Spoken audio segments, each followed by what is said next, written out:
I'm not as loud as Red. And I like to walk around. I don't know that I like to be behind the camera either, so. I've got some exciting news, fresh off the press. I haven't shared this with anybody. Talked to Rick and Jill and I talked about it yesterday. Our sales tax payment for the month of February is $175,308. To put that into perspective, February's payment last year was $112,000. That is a 55% increase. 55%. That is a testament to all of you out there that work to make shop local Chandler, to bring people in, and I want you to give yourselves a round of applause because that's amazing.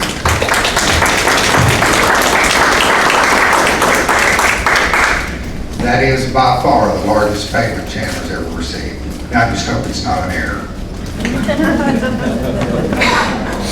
So we've always done a presentation, and there's been a lot made lately about town hall meetings and being able to ask questions. So Rick and I talked about it this year and just thought maybe instead of doing a presentation on the state of the city, we would open it up and answer any questions that anybody might have. Be a short meeting. Anybody? Oh, there's one question out there. Do I need to prepare a speech for y'all to listen to? How is our availability of water connected to the growth of our city? How is the availability of our water connected to the growth of the city? Well, obviously, we need water to grow. And water is a hot topic right now, and we're right at the cusp of the TCEQ requirements. Kind of depends on what wells you figure in and what you don't. TCEQ mandates that we have 0.6 gallons per minute per connection, and we're right at that edge. But let me explain that once you reach that point, it doesn't mean that you're going to turn on your faucet and you're not going to have any water. The 0.6 gallons per minute, that is a state requirement that every city has to meet. We have never had to issue any water rationing restrictions. Even in the hottest times of the summer, we've always been able to produce enough water, as we were this past summer. There are cities around us that meet TCEQ standards on the 0.6 gallons, and they have to initiate water rationing every year because they can't pump enough water to supply their customers. So it all goes back to your local city, how you use water, how much people water the grass. There's a lot of variables that go into that. We have water. We're not hurting to produce water. We're poised for growth. We're ready for the growth. The availability of water right now should not scare anybody from doing whatever they want to. Now, we may not be able to supply a big chicken plant or something if they wanted to come to town. But other than that, the growth that we're experiencing, we're okay. Got a question? Yes, sir. What about this new well that comes online? We talked about it at the council meeting, being $4 million. Yes, sir. It's going to affect our water rates in the next 5 years. So, what we've done is a lot of the city debt that we have right now is attributed to the water and sewer department. There's a large chunk of that that started paying off this year and will pay off in the next 2 years. So we've known that we've needed a water well for some time. And I've kind of pushed back on that, hurrying to drill a well. And unfortunately, we lost the well and it kind of rushed us up a little bit. But I've held us back so that debt service would pay off and that we could replace debt service with debt service so that we could minimize the amount that it would affect any ratepayer in the city of Chandler. I can't guarantee you today that drilling a new well isn't going to affect your rates. But What I can tell you is that, Wes, correct me if I'm wrong, there's about $200,000 to $250,000 worth of annual payments that will go away between now and 2026. Those are debt payments. Actually, a little over 300.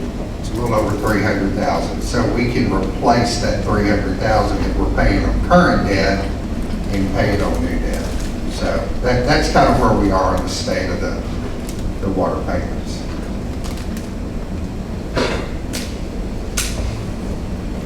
You touched on the city debt just a few minutes ago.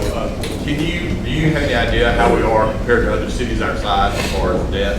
Are we? So you can go to the comptroller's website, you can search any city Okay. out there, and you can see their debt. We're, nearly every city in the state of Texas carries debt. Certainly, there's cities that have less debt than us. There's cities that have a whole lot more debt than we do. You really have to consider, well, why does the city have debt, and why do they not pay cash for things? Well, we have very limited funding sources. Our funding comes from taxpayers. Our funding comes from people that pay their water bills. It comes from you. We don't have the ability to go out and raise money in other ways. And we're very limited on tax rates. We can go up 3.5% a year without holding an election to go up to a higher tax rate, 3.5%. So if inflation's 8-9%, which we've seen in recent years, and we can only go up 3.5%, we're losing. We're on the losing end of that.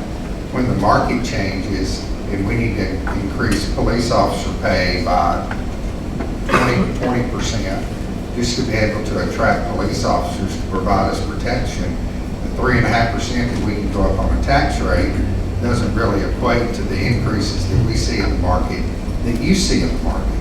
What affects you and the goods and services that you buy affects us the same way in the goods and services that we buy, but we're kind of have our hands tied in the way that we can generate money.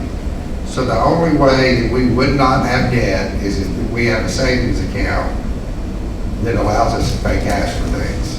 Well, guess where that savings account comes from? We tax you for it, or we charge you water and sewer rates for it. And we take money out of your savings account and put it in our savings account. So for us to be able to pay cash for something, we're taking it from you. And you would be prepaid, let's say the water well. If we were going to pay cash for that water well, the people that have lived here the last 20 or 30 years that we've been taking money from and putting in a savings account and earning our interest on, you're paying for the water well that's going to supply the growth. So instead of us borrowing money and everybody paying that proportionately, we would have pre-funded that. So, debt in a city is a little bit different animal than a debt in a personal household. Because we really don't have the ability to just have a good month. You know, a Jessica has a good month and they bought 50 extra cars this month and they have a little extra money they stick in the savings account. And they do that enough that they can buy a new truck in 2 or 3 years. We really don't have that ability.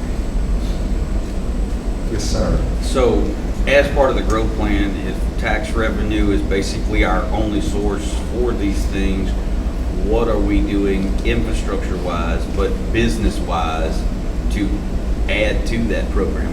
You talk about getting your largest payment ever. You know, how are we increasing that to keep up with a growth pattern that's laid out properly for our city to grow in a positive way, not get behind on that, but also draw in the crowd that we're looking for? So from an infrastructure standpoint, we've spent a couple $1 million recently improving our sewer plant and also the lines that go to our sewer plant.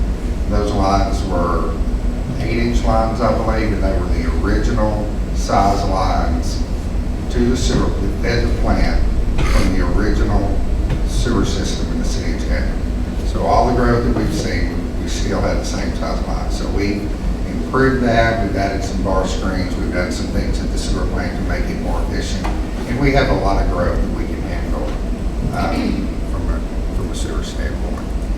I think my batteries may be running out, I'm not sure. From a water standpoint, we need to drill, we need another water well. And that's why we're looking, in Smith County, there seems to be larger volumes of water than what we have here. So we're not only trying to meet today's needs, but tomorrow's needs in infrastructure. As far as business growth, we work with EDC regularly. Rick and I were at a convention last week where we were talking to retailers, shopping center people, real estate developers. We're always out there trying to promote Chandler. And it's, the first one of those that we went to was in Austin, and it was probably 5 years ago now, when Jim and I went the first time. Do you remember?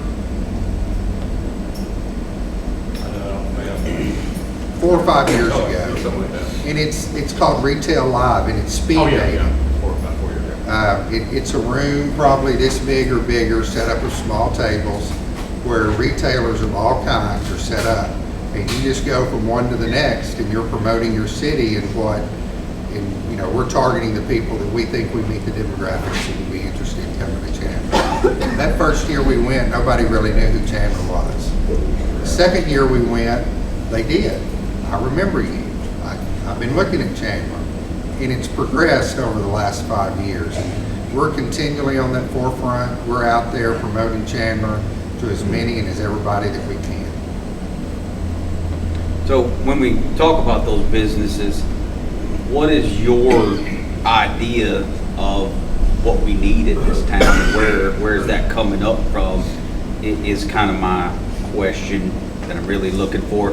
Because we got AutoZone, I think that's a great business, but that's our third auto parts store in town. So in a town of this size, where does the sense kind of come in that where your direction is taking us? And let me address the AutoZone thing first, because we didn't recruit AutoZone. AutoZone bought that piece of property and they built on their own. So there are people that come to Chandler because they see our demographics, and we have great traffic counts. And our traffic counts are really what drives what we get here. It's not really the rooftops yet. The rooftops are following, but the traffic counts are really what drives us. We look for gaps in what we don't have. We don't try to go out and we hired the retail coach several years ago for a year. The retail coach came to us with a needs assessment for the city of Chandler, basically. And one of those things where we fit the demographics was CVS. And we went back to them and said, no, we're not going after CVS. We have a local pharmacy that's owned by local people, and we're not going to recruit a CVS to compete with and or potentially put them out of business. So we try to look at the holes where we have. We try to listen to you with what you want. One of the people that we really hit hard last week was the UPS store. There's no shipping or receiving in Chandler where you can really go into a store and mail a package other than the Postal Service. So that's something that we hit pretty hard. What are some of the others? Several health food restaurants, stuff like that. You know. Smoothie King, we talked to Smoothie King. Jersey Mike's, we talked to extensively. So we're not out trying to compete with people that are already here. We're trying to fill holes. Chandler's tough. Every town has its own pros and cons, and Chandler is tough to recruit business for. Number one, let's take a Bell's department store. Bell's is in a pretty aggressive growth mode, and we fit their demographics and they would like to be here. Bell's won't go into new construction. They want an older repurposed building that is cheaper. The rents are better. We don't have that to offer. We don't have an older repurposed building that we can use. Many of the restaurants want to be on the morning side of traffic. They want to be between the red light and the river. That's where the highest traffic counts are. I beg you to go find me a piece of property on the morning side of traffic between the red light and the river that's not in a flood zone. It's not there. So now we have to convince somebody that wants on the morning side of traffic to go on the afternoon side of traffic, and vice versa. We're very limited in the land growth potential that we have, so we kind of have to make do with what we've got. But it does make those conversations challenging when you go to somebody and say, hey, we want you to come to Chandler, we're ready for you, where are you going to put me? I don't know. So, did I answer your question? Thank you. Did I give you too much? No, you're good. Thank you. Yes, ma'am. Would you take just a minute to explain to people why we can't do anything about the traffic right here in the city? That's where we're hearing the most complaints. Who's in charge of these roads out there? So anything on 315 or 31 is TxDOT. It is not the city of Chandler. We don't control the red lights. We don't control the number of lanes of traffic. We don't control when they do their maintenance and when they don't. A lot of times we find out that they're going to come repave the highway when y'all find out that they're going to repave the highway when we see the cones going up. So we don't control those flows of traffic. I will tell you that 2 years ago that I met with Senator Nichols, Representative Bell, Representative Harris, and their staffs regarding traffic in Chandler. I had the opportunity to see Representative Harris last week, and he's going to try to set us a meeting with Senator Nichols again in the very near future. We are trying from a city standpoint to address the traffic. I don't think TxDOT, well, first of all, TxDOT funding now is kind of shifted away from smaller communities to take care of Dallas and Austin and San Antonio and Houston. And that's just, that's what our legislators are doing. It's not focused on the rural communities like, I'm not going to say it was ever focused on the rural communities, but some of the monies that have been used in rural communities have been taken away to some of the larger communities. So as far as traffic, if y'all want to build a loop going south, we'll build a loop going south, but that's going to be a bond election. It's going to add not cents, but $50 to our tax rate. Number one, if you want to cross the railroad tracks, they used to want you to close a crossing, to open a crossing. Now they want you to close 3 crossings to open 1 crossing. And we don't have 3 to close. So number one, the federal government, the railroad, controls what we do on the railroad. So that would be the first big hurdle that we would have to overcome to make a loop south. Sawmill Road, it's probably going to be a bond proposition in May. That would alleviate some things on the north side of the line on 315, especially in the morning when there's a lot of school traffic, but it's not going to help south. Going south is just a tough proposition. TxDOT is looking at it, we're on the radar, but I'm not going to hold my breath that they come and do anything in the next year or 2. Speaking of Sawmill North, it goes right through the new subdivision that's being built, I believe. It goes right on the outer edge of it. Will they be building houses fronting Sawmill? No. Okay, that answered my question then, because in the past, the developer has always had to do the infrastructure, which would be, if they were building on both sides of Sawmill, that would be it. But if that will still be private property then? Yes, sir. And we, Sawmill Road, for being what it is, we have tried to keep driveways off of Sawmill Road so that, you know, if it is serving as a true loop, that you don't have people backing out of a driveway into a street. I wasn't sure if it was in that development or on the outer edge. No, sir. If it had been in the development, you're exactly right. Okay. That would have been a developer 100% borne expense.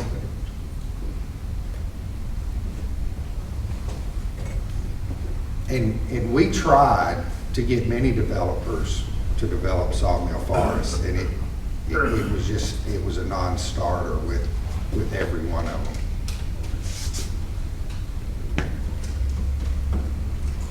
Anybody else? Y'all tired of me talking yet? What incentivizes businesses to come, but you push east or west of the line? What would we do to get people on the other side of the line headed towards Brownsburg? That's a good question, and really, I wish I knew the answer to it. You know, we're talking about traffic counts, and they drop by about 10 to 14,000 cars a day going the other way. EDC has purchased property on that end of town, and they are working with several different people to try to develop that property. It's going to be a slow process. I wish we could develop the old McCain property north of 31, because I think that would help pull traffic that way. You're just going to have to convince somebody that people will turn left at the red light instead of turning right, and that they would go down there for a cause. Bells, I talked to Bells about being on that end of town, and they weren't opposed to it if they could get something with reasonable rates, but they want somebody to go with them. And they said, hey, how about Tractor Supply? They brought up Tractor Supply. We would love to be next to a Tractor Supply. We're 8 miles from another Tractor Supply, and that kind of works against us too. So, you know, being close to Tyler's great, and being close to Tyler's an enemy sometimes also.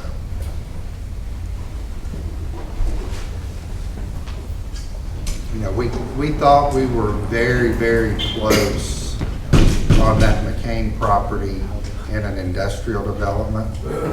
We had an anchor tenant. We had several of their suppliers that were looking to follow them. They were under a pretty strict time frame, and their lease was running out, and they wanted to go somewhere. And we had actually gone as far as contacting the college and the county about doing another TIF to put some infrastructure down there for these businesses to start developing that. And about 2 months later, COVID hit, their contracts dried up, and that was the end of that development. So, you know, we're always out there, we're always working. There's a lot that goes on behind the scenes that not everybody sees.